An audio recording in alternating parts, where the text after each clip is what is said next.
Welcome to this episode of the Sports Detective Podcast Show. My name is James Williams, and today, don't worry, Timberwolves fans, D'Angelo Russell is on his way to save the day. What are we talking about? Well, a few weeks ago, D'Angelo Russell had Karl-Anthony Towns on his podcast, and they were talking about Karl-Anthony Towns getting traded from the Timberwolves to the Knicks, and they were reflecting on their old team because they obviously both played on the Timberwolves together. And you could tell, too, if you watch a lot of the interview, that they are they've been friends for a very long time. I think they go back to being friends like way back in like the AAU days before they were even drafted. So there's a friendship there from a very long time. But they're talking about their old former team, and they're talking about, hey, what are the Timberwolves missing? And D'Angelo Russell says, hey, I watch them and I'm like, hey, they're missing Cat. And then I also watch them, I'm like, hey, they're missing me too.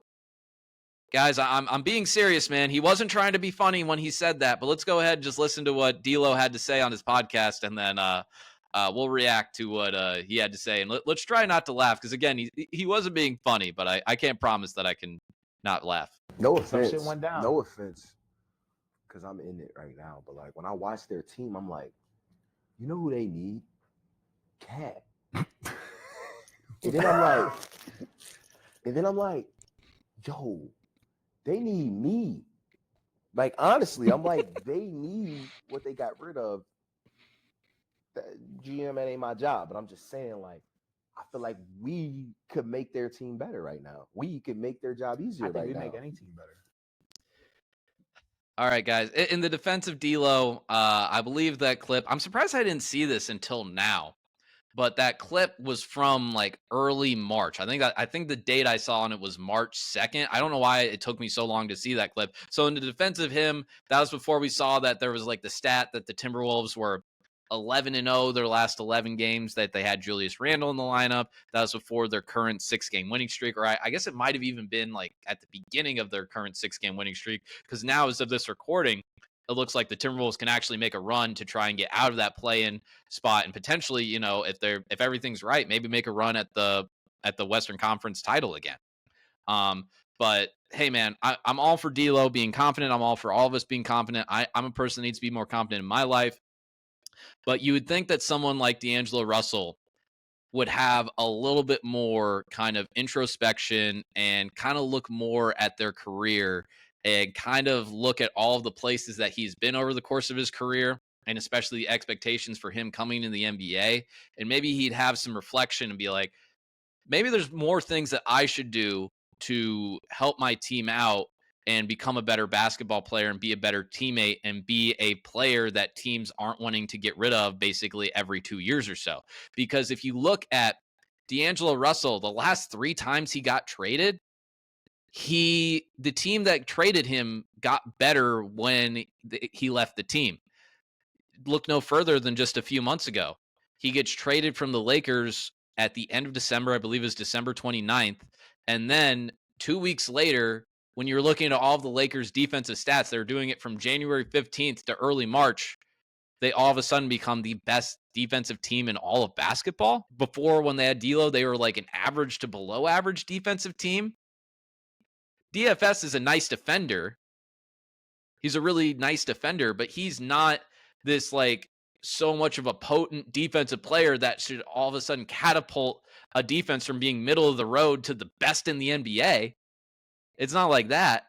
It was almost like addition by subtraction.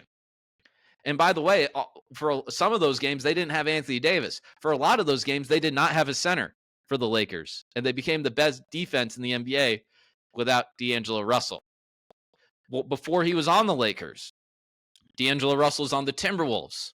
They trade away D'Angelo Russell at the trade deadline that year in 2023. 15 months later, they're playing in the Western Conference Finals with a chance to go to the NBA Finals.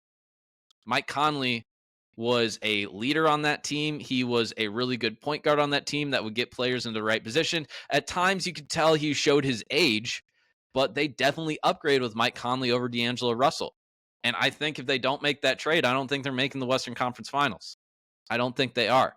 Before he went on the Timberwolves, he gets traded from Brooklyn to Golden State via the Kevin Durant sign-in trade. He's on the Warriors for all but like, I think it was like 30. It might not even been 30 games. It was either 29 or like 31 games. And that's all it took for Steve Kerr and the Warriors to be like, nope, we've seen enough. We're done with him. We're done with D'Lo. We want out of this business. So they trade him for, and I think people forget at the time, Andrew Wiggins' stock, his NBA stock and trade value was so low, the Timberwolves had to attach a pick to get off of Andrew Wiggins. That pick, by the way, ended up being Jonathan Kuminga. Andrew Wiggins on the Warriors ended up being their second best player in their 2022 title run. 2 years after they trade D'Angelo Russell, the Warriors are hoisting up the Larry O'Brien trophy.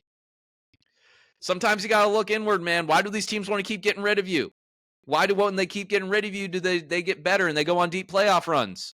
Or in the Lakers case, I guess we don't know how they're going to go this year or even next year, but it looks like if they stay healthy or they can get healthy again, they can be a legitimate threat to win the West this year. Why is every team that trades you getting better when you're gone? Like, sometimes you got to look inward, man. Why is that the case? And I know we covered a video about D'Lo last week where he's kind of saying the right things about Brooklyn. He's also kind of subtly taking shots at the Lakers too. He said he was a little traumatized playing for the Lakers, but he's also saying, hey, man, I'm here to win. I want to do what my coach says. I love this Coach Fernandez for Brooklyn. I'm here to win. I'm happy in Brooklyn. I want to win in Brooklyn. But, dude, I don't know if Brooklyn's going to re-sign you. Maybe that's your best chance of getting like a decent contract and money is from Brooklyn. But if you go into free agency, I think it's the same thing's going to happen when you went into free agency in 2023. I don't think there's going to be anyone out there that wants to sign you because they're just kind of going to look like, well, maybe we'll have him on like a minimum. Maybe we'll have him on a mid-level exception. But D'Angelo Russell, man, wake up. I think your future in the NBA, probably for the rest of your career, if you want to continue playing in the NBA for a long time, which you have the talent and skill to, is probably being a third or fourth guard off the bench, being an offensive spark plug off the bench, trying to work harder defensively. And again, too, the last three places he was at are all smart teams.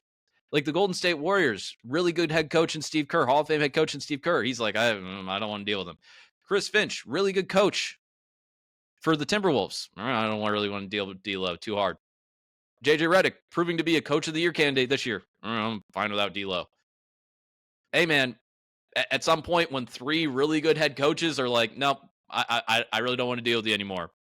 Sometimes the problem's you, man. Sometimes the problem's you. You got talent, but you gotta buy in. And I think D'Angelo Russell's had a hard time doing that over the course of his career. Hate to be hard on him. Wish him the best. He's a very talented player, like I said. He seems like a good guy. I heard Austin Reeves talk about him in an interview once, and he was like, yeah, D'Lo's like one of my best friends on the team when he was on the Lakers. So I know he's a good guy. But for the future of his NBA career, you got to look inward, man. Maybe wonder, what can I do to be better? And by some of the quotes in Brooklyn, it seems like he might be, but clips like this make me think differently. All right, that's going to do it for this episode here today. Thank you very much for watching. If you got this far in the video, like the video if you enjoyed it, and please subscribe if you haven't done so already. We're trying to hit 1,000. That's our goal right now, is to hit 1,000 subscribers. Right now, we're probably on pace, best case scenario, by sometime in the late summertime. Hopefully you guys can subscribe, help us speed up that process if you enjoyed the video. Leave a comment what you think about the video and maybe other sports topics that you potentially want me to talk about. If there's a certain team that you want me to cover for an episode, I'd love to do that. Would love to hear the suggestion for that. So feel free to leave a comment on that and what you thought about the video. Very much appreciate that. And thank you very much for watching. Talk to you next time.